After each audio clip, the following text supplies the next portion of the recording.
네, 안녕하세요. 지금부터 부항군의 방사성 폐기물 저장소를 건설해야 하는 필요성에 관한 정책 논제 토론을 시작하겠습니다. 박수 주세요. 자, 시작하기에 앞서 참여자들 소개가 있겠습니다. 자, 첫 번째, 안녕하세요. 사회자 배우입니다.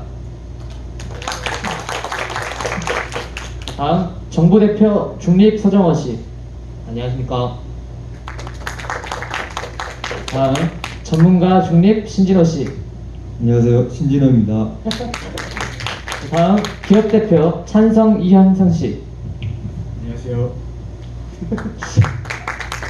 환경단체 반대 이승준 씨. 안녕하십니까. 자, 마지막으로 시민단체 반대 김두현 씨. 안녕하세요. 자, 네, 소개를 다 들었습니다. 이제 본격적으로 공청회를 시작해 보도록 하겠습니다. 자, 정부 대표 말씀해 주세요. 정부대표 중립 서정호입니다. 과거 2003년 7월 전북 부안군이 방사성 폐기물 처리장 유치 신청서를 단독 제출하여 전북 부안군 의도가 폐기물 처리장 부지로 선정되었으나 주민 보상 문제와 부안 주민의 격렬한 반대로 폭력 사태가 발생하면서 부지 선정이 무산된 상황입니다. 이후 부지 유치를 주민사에 맡기자는 결정에 따라 2004년 주민 참여적 부지 선정 절차가 새로 마련됐으나 기한 안에 유지 신청 지자체가 나오지 않아 부지 선정에 다시 실패했던 상황입니다. 이런 상황에 대해 전문가, 기업단체, 시민단체, 환경단체의 부안군 방사성 폐기물 저장소 건설의 필요성에 관한 여러 의견을 듣고 싶어서 공청회를 열게 되었습니다. 네, 다음으로 여러분들께서 방사성 폐기물에 관한 것이 좀 생소할 수 있어서 전문가분께서 이제 소개를 좀 해주시겠습니다. 네, 일단 방사성 폐기물이란 원자력을 생성하고 난 후에 버리는 방사능이 남아있는 찌꺼기 물질입니다. 일단 방사능 폐기물의 종류는 방사성 물질의 종류와 세기에 따라 구분하는데 극저준위, 저준위, 중준위, 고준위 방사성 폐기물과 같이 4가지 종류로 구분하고 있습니다. 이 중에 극저준위와 저준위, 중준위를 포괄해서 중저준위 방사성 폐기물로 부르며 고준위 방사성 폐기물과 비교하고 있습니다. 고준위 방사성 폐기물과 다른 방사성 폐기물을 비교하는 기준은 반감기 20년 이상의 알파선을 방출하며 방사능 농도 400베크렐/g 이상이고 열 발생률이 2kW/m 세제곱 이상의 물질을 뜻합니다. 방사능의 정도가 낮은 중저준위 방사성 폐기물은 원자력 발전소에서 작업에 이용된 장갑, 덧신, 걸레 및 각종 교체 부품 등이 있으며 방사성 동위원소를 이용하는 산업체나 병원, 연구기관 등에서 나온 폐기물이 대부분입니다. 방사능의 정도가 높은 고준위 방사성 폐기물은 원자력 발전에 이용된 사용 후 핵연료나 이를 처리하는 과정에서 나오는 폐기물이 대부분입니다. 이상 간략한 용어 정리를 마치겠습니다. 감사합니다. 네, 간략하진 않았지만 전문가님 감사합니다. 이제부터 본격적으로 쟁점 1 부안군의 방사성 폐기물 저장소의 설립에 관한 문제의 심각성에 관한 찬성 측과 반대 측의 입장을 들어보도록 하겠습니다. 먼저 찬성 측 입장부터 들어보도록 하겠습니다. 네, 찬성 측 기업대표 이현성입니다. 저희는 부안군의 방사성 폐기물 저장소를 건설해야 된다고 생각합니다. 왜냐하면 첫째, 현재 대한민국에서 방사성 폐기물 저장소가 포화 상태에 있습니다. 산업통상자원부에 따르면 현재 가동 중인 주요 원전에서 고준위 방사성 폐기물, 즉 사용 후 핵연료가 2031년부터 순차적으로 포화될 예정인 것으로 추측된다고 합니다. 그러므로 영광군 근처에 있는 부안군에 방사성 폐기물 저장소를 건설해야 한다고 생각합니다. 이상입니다. 네, 찬성 아직인가요? 둘째, 부안군 근처 영광의 원전에서 방사성 폐기물이 계속 발생 중입니다. 부안군의 근처 영광에는 원자력 발전소가 있습니다. 또한 거기에서 발생하는 방사성 폐기물을 안전하게 운반할 수 있는 장소가 부안이므로 영광군 근처에 있는 부안군의 방사성 폐기물 저장소를 건설해야 한다고 생각합니다. 네, 찬성 측 의견 잘 들었습니다. 이제부터 반대 측 입장을 들어보도록 하겠습니다. 반대측 환경단체 이승주입니다. 저희는 부안군에 방사성 폐기물 저장소를 건설하는 것에 반대합니다. 그 이유는 이동 과정에서 안전사고가 발생할 수 있습니다. 현재 방사능 폐기물 저장소 건설 후지는 미도, 즉 섬입니다. 근처 영광군에 있는 원자력 발전 시설에서 공장 가동 후 발생하는 폐결로를 처리하기 위해서는 영광에서 국도와 고속도로를 이용해 약 95km를 이동하고 선착장에 도착해 50km 남짓을 배로 이동해야 합니다. 이러한 운송 과정에서 충분히 방사능 유출이 발생할 위험이 있습니다.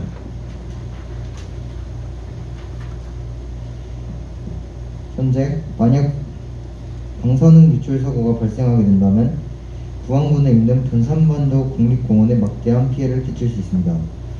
변산반도 국립공원 사이트에 따르면 변산반도 국립공원은 수려한 자연경관, 육상과 해상의 다양한 자연자원 및 역사문화 자원의 보존 가치를 인정받아 1988년 6월 11일에 19번째 국립공원으로 승격되었습니다.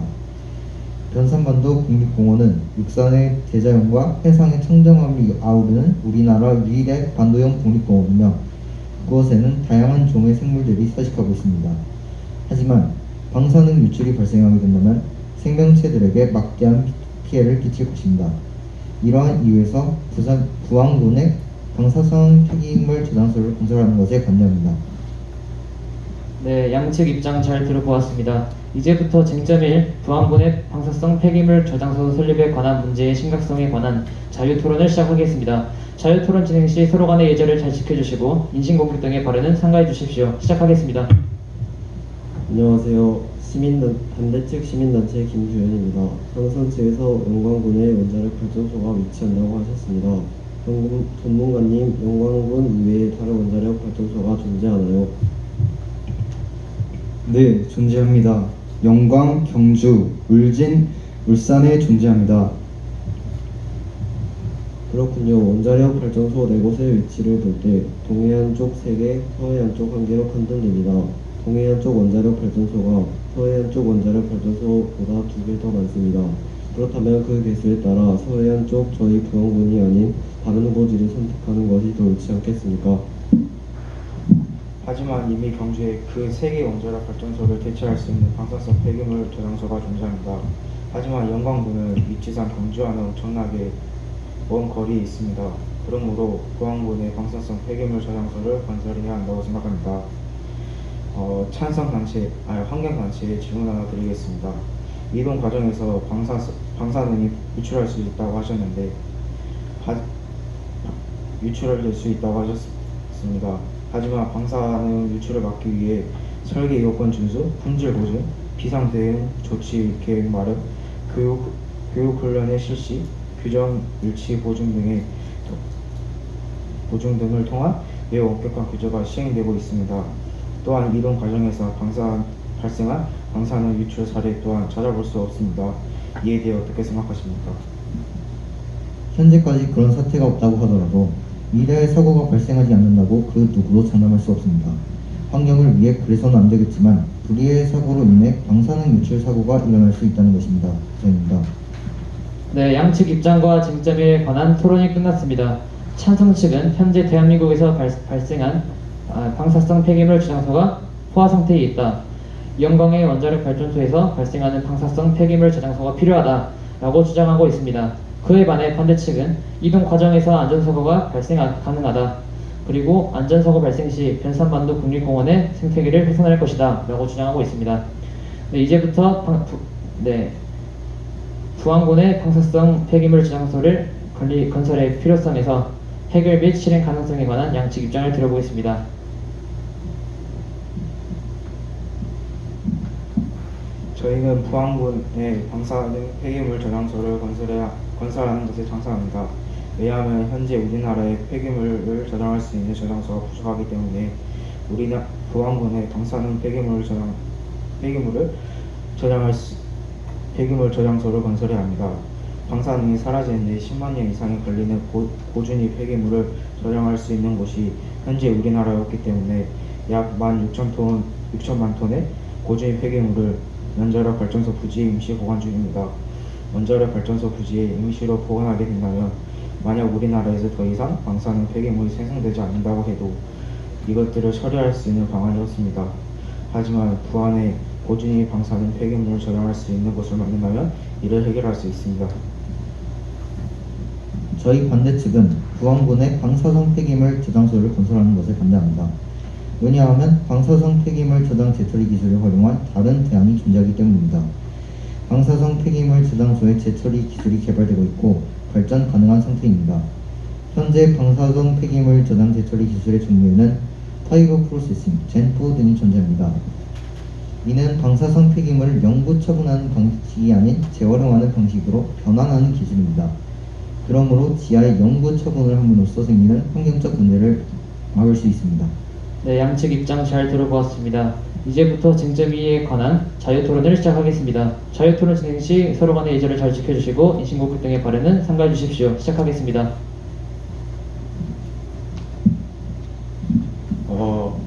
현재 파이로 프로세싱 기술, 젠4 기술은 아직까지 그 타당성에 대한 검증이 완결되지 않은 상태입니다.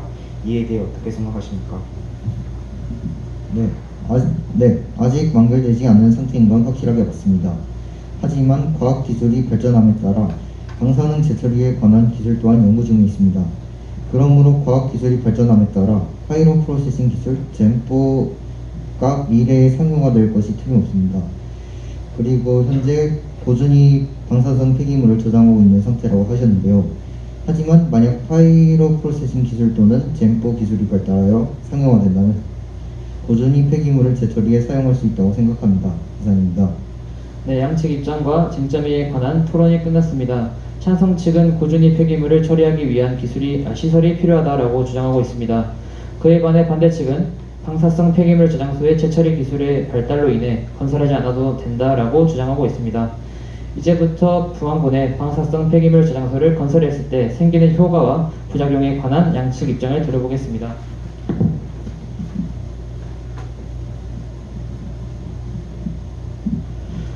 찬성측 기업대표 이현수입니다. 만약 부안군에 방사성 폐기물 저장소를 건설한다면 첫째, 부안군에 있는 사체 문제를 해결할 수 있습니다. 5일 부안 지역 금융계에 따르면 지난 7월 말 현재 위도 주민들은 수력 130억 원, 농협 90억 원 등 주거래 금융기관 두 곳에 총 220억의 빚을 지고 있는 것으로 집계되었습니다. 여기에다 주민 개개인들이 은행과의 신용공고, 새마을금고 등에서 빌린 대출금까지 합하면 전체 부채 총액은 약 300억 원에 이를 것으로 추정됩니다. 원전센터 유치 청원을 하기 전에 지난 674가구가 위도에 거주하는 것을 감안하면 대략 한 가구당 평균 4,400여만 원의 빚을 지고 있다고 추정됩니다. 둘째, 일자리 창출 효과를 기대할 수 있습니다. OECD에 따르면 현재 대한민국의 실업률은 2010년부터 2020년 평균으로 따질 때 한국의 전체 실업률은 3.6%, 청년 실업률은 10.1%라고 합니다.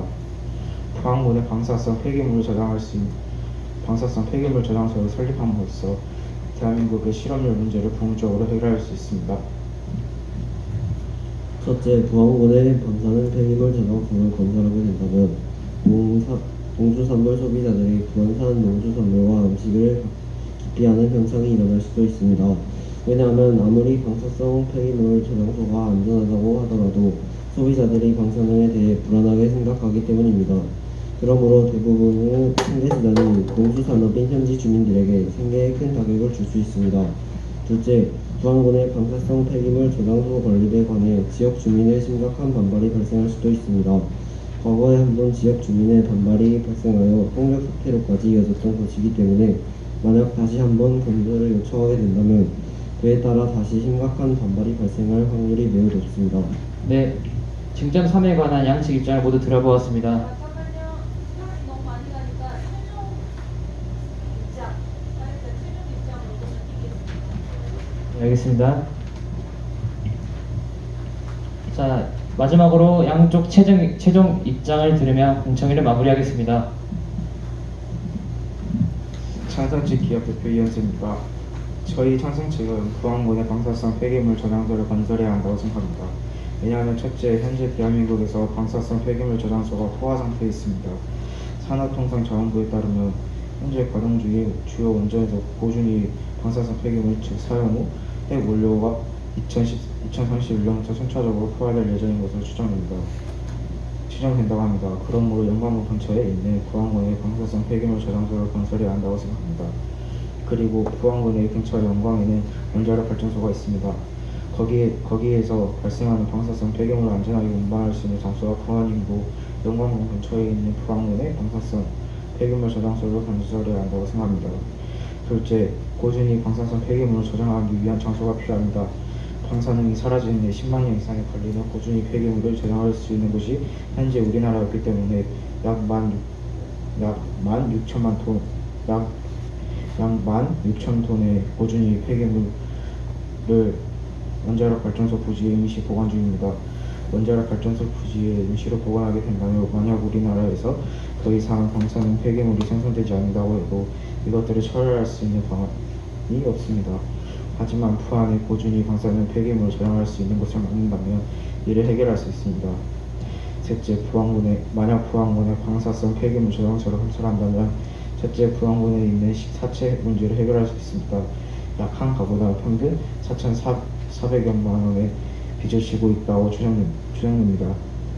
이러한 문제들을 해결할 수 있고 또한 일자리 창출 효과를 기대할 수 있습니다. OECD에 따르면 현재 대한민국의 실업률이 2010년부터 2020년 평균으로 따질 때 한국의 전체 실업률은 3.1%, 청년 실업률은 10.1%라고 합니다. 부안군의 방사성 폐기물 저장소를 설립함으로써 대한민국의 실업률 문제 또한 부분적으로 해결할 수 있습니다. 반대측 환경단체 이승준입니다. 저희는 부안군의 방사성 폐기물 저장소를 건설하는 것에 반대합니다. 그 이유는 첫째, 이동 과정에서 안전사고가 발생할 수 있습니다. 현재 방사성 폐기물 저장소 건설 후보지는 이도, 즉 섬입니다. 근처 영광군에 있는 원자력 발전 시설에서 공장 가동 후 발생하는 핵연료를 처리하기 위해서는 영광에서 국도와 고속도로를 이용해 약 95km를 이동하고 선착장에 도착해 50km 남짓을 배로 이동해야 합니다. 이러한 운송 과정에서 충분히 방사능 유출이 발생할 위험이 있습니다. 또한 만약 방사능 유출 사고가 발생하게 된다면 부안군에 있는 변산반도 국립공원에 막대한 피해를 끼칠 수 있습니다. 둘째, 방사성 폐기물 저장소의 재처리 기술의 발달로 건설하지 않아도 됩니다. 방사성 폐기물 저장소의 재처리 기술이 개발되고 있고 발전 가능한 상태입니다. 현재 방사성 폐기물 저장 재처리 기술의 종류에는 파이로 프로세싱, 젠4 등이 존재합니다. 이는 방사성 폐기물을 영구 처분하는 방식이 아닌 재활용하는 방식으로 변환하는 기술입니다. 그러므로 지하에 영구 처분을 함으로써 생기는 환경적 문제를 막을 수 있습니다.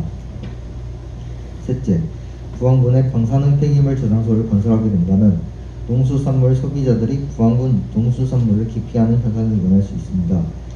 왜냐하면 아무리 방사능 폐기물 저장소가 안전하다고 하더라도 소비자들이 방사능에 대해 불안하게 생각하기 때문입니다. 그러므로 대부분의 생계수단이 농수산업인 현지 주민들에게 생계에 큰 타격을 줄 수 있습니다. 또한 부안군의 방사성 폐기물 저장소 건립에 대해 지역 주민의 심각한 반발이 발생할 수 있습니다. 과거에도 한 번 지역 주민의 반발이 발생하여 폭력 사태로까지 이었던 곳이기 때문에 만약 다시 한번 건설을 요청하게 된다면 그에 따라 다시 심각한 반발이 발생할 수 있는 확률이 매우 높습니다. 여러분들 듣느라 수고하셨습니다. 네, 이제 양측 최종 입장 모두 들어보았고 이제 부안군의 방사성 폐기물 저장소를 건설해야 한다에 대한 공청회를 마무리하도록 하겠습니다. 정부 대표께서는 창석 측, 반대 측 여러 의견을 종합해서 최선의 정책을 결정하시면 감사하겠습니다. 공청회에 참석해주신 여러분들 모두 감사합니다. 이상입니다.